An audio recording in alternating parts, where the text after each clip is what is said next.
We warmly acknowledge the traditional custodians of the land from which we are coming to you. We pay respect to elders past and present and all First Nations peoples who have told their stories on these lands for many thousands of years.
Hello, William, and Hello. Congratulations on winning the 2021 Australia Council Don Banks Music Award. Thank you, Lynn. Thank you for presenting this award to me.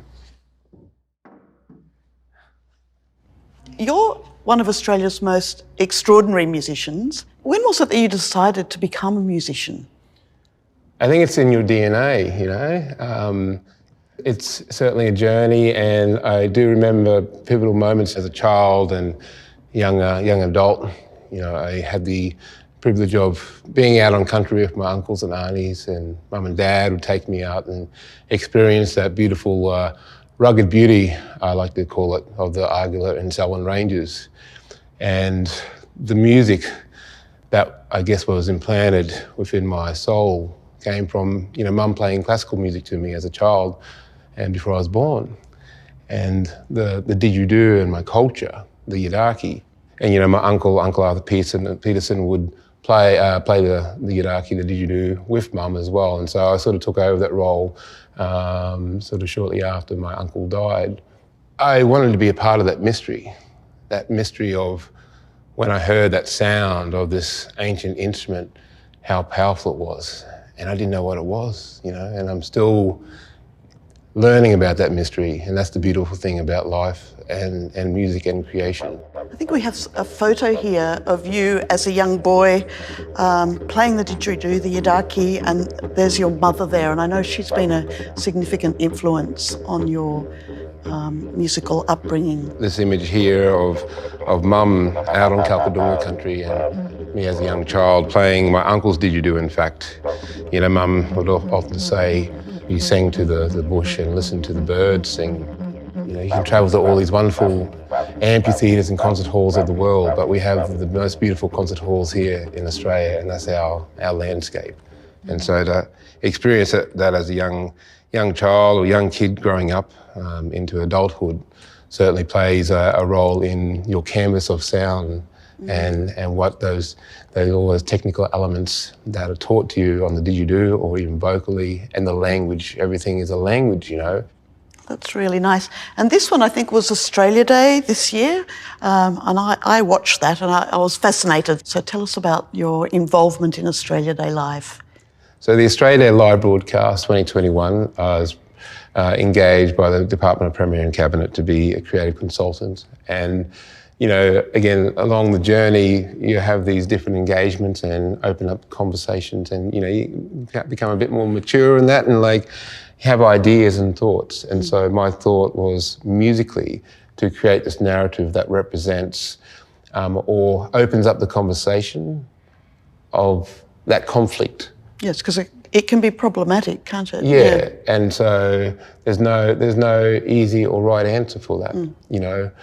But me talking about it, you know, I'll talk about the music of it, because the most important thing for me to open up the narrative and open up the conversation is to play the music, because the music speaks louder than the words for me. So tell us about this one. Absolutely fascinated by this picture. A couple of years ago, I was invited by Old Connection through DFAT, Department of Foreign Affairs and Trade, to be part of Royal Commonwealth Day, where Westminster Abbey and the royal family invites representatives from the Commonwealth countries to perform a musical piece. It was very ceremonial. It went just over an hour and quite beautiful, and it was magic to hear the didgeridoo echo out through this, you know, their ancient sort of ceremonial ground, you know.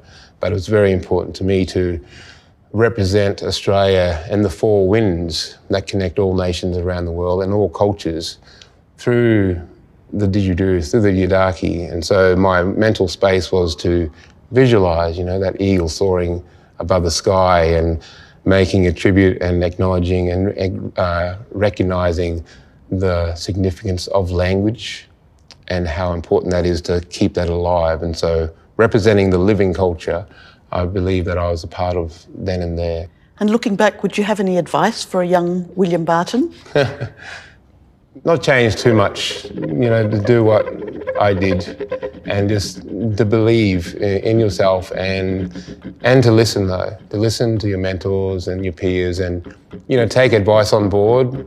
And if you think that's wrong, you know, do your own thing and then discover if it's not the right thing to do, musically or otherwise.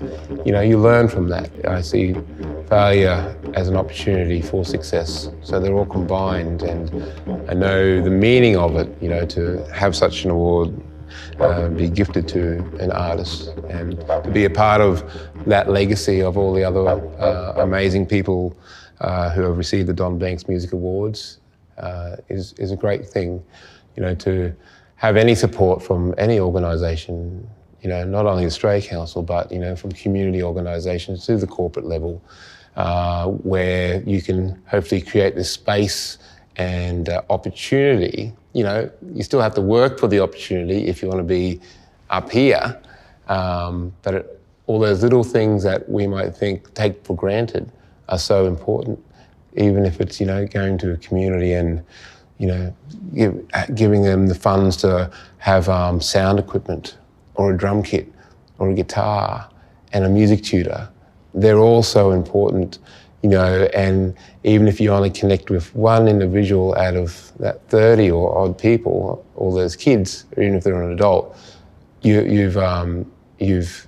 doing your job. You're giving your back, you know, giving back to the community. Congratulations once again, William, on winning the award. Thank you, Lynn. Thank you. A true honour.